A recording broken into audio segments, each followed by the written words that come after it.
Hello viewers, तपाईहरुको सामु फेरि एउटा इन्फर्मेटिभ भिडियो लिएर आएको छु। एसएसओ पोर्टलको जो चाहिँ भेरी सिम्पल छ। हामी एउटा डेमो सर्भरमा लगइन गरेको छु मैले र यसमा एउटा गरेर हेरौँ। यो चाहिँ तपाईको इम्प्लिमेन्ट कार्डको अपडेसन हो। यसमा चाहिँ प्रिभियसली के इस्यु थियो भने तपाईले इन बिट्विन तपाईले रिन्यू गर्नुभन्दा अगाडि कुनै पनि अपडेट गर्न सक्नुहुन्थेन।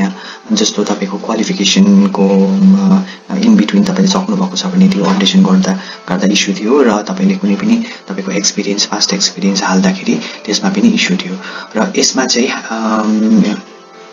यो तपाईले तपाईको क्वालिफिकेसन अपडेट गर्न सक्नुहुनेछ। हामी एउटा डेमो गरेर हेरौँ। हामीले अप्रुभ लिस्टमा जानुपर्ने हुन्छ र यो चाहिँ तपाईको अहिले लाइभ सर्भरमा अगर तपाईको यो चाहिँ अप्रुभड हो, यो तपाईले डाउनलोड सर्टिफिकेट यहाँ पनि गर्न सक्नुहुन्छ। र अगर यसमा तपाईले कुनै पनि क्वालिफिकेसनहरु अपडेट गर्न चाहनुहुन्छ भने अपडेट रिक्वेस्टमा जानुपर्ने हुन्छ। एउटा नयाँ रिक्वेस्ट हामीले एड गरिरौँ। यसमा पनि तीनटा फेज छ, अपडेट डिटेल्स, अपलोड डकुमेन्ट्स र कन्फर्मेसन। र यसमा फर एक्जाम्पल उहाँको लास्ट अपडेट छ बीटेक सीएसी र अहिले अब करेन्ट अपडेटमा चाहिँ एमटेक सीएसी गर्नु छ भने हामीले यसमा पनि एडिट गर्न सक्छ। हामीले एमटेक यहाँ नलेखेर हामीले डाइरेक्ट यहाँनेरि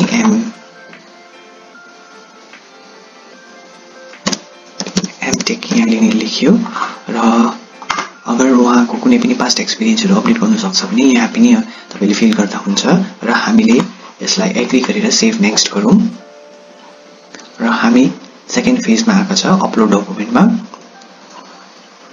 यो चाहिँ डेमो सर्भर हो, त्यसैले तपाईको 10 र 12 को मात्रै यहाँ अपडेसन दिइरहेको छ। र तपाईले लाइभमा गर्नुभयो भने तपाईको बीटेक एमटेक दुईटैको यहाँनेरि लास्ट अपडेसनको लागि यहाँनेरि आउनेछ।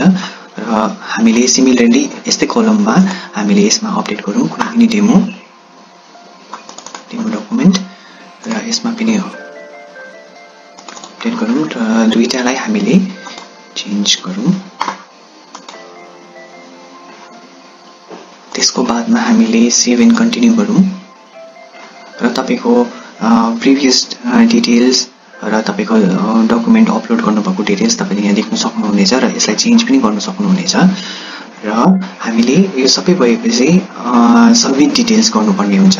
र हामीले अहिले बीटेकको र एमटेकको डिटेल्स हामीले अपडेट गर्दाखेरि हामीले सबमिट गरेपछि यो are you sure you want to submit the update application details र तपाईले यो सबमिट गर्नुभयो भने तपाईको फेरि यो भेरिफिकेसनको लागि जानेछ। र वन्स भेरिफिकेसन सकेपछि तपाईको इस्युइङ अथोरिटीले अप्रुभ गरेपछि तपाईले सेमबाट तपाईले अपडेट डाउनलोड गर्न सक्नुहुनेछ।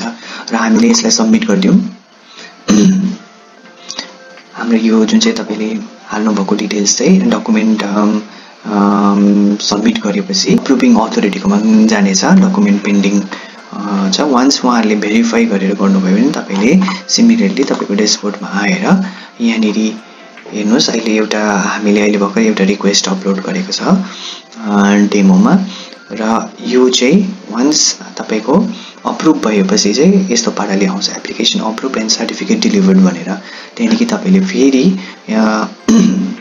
अप्रुभमा गएर तपाईले यहाँबाट डाउनलोड गर्न सक्नुहुनेछ। र अहिले चाहिँ हिस्ट्री हेर्यौं भने उहाँको अहिले भर्खर हामीले सबमिट गरेको छ अपडेसन रिक्वेस्ट र वन्स यो अप्रुभ भएपछि हामीले यहाँबाट डाउनलोड गर्न सक्ने हुन्छ। आजको भिडियोमा यति नै, सिम्पल छ, तपाईले युज गर्नुस् होला र घरमा बसेपछि तपाईले एसएसओ को थ्रुबाट धेरै अरु सर्टिफिकेट्सहरु पनि तपाईले अवेल गर्न सक्नुहुनेछ। तपाईहरुले यो इन्फर्मेसन तपाईको नियर एन्ड डियर वानलाई पनि शेयर गरिदिनुस् होला र उहाँहरुले पनि घरमा बसी यो फेसिलिटिज अवेल गर्न सकोस्। Thank you so much.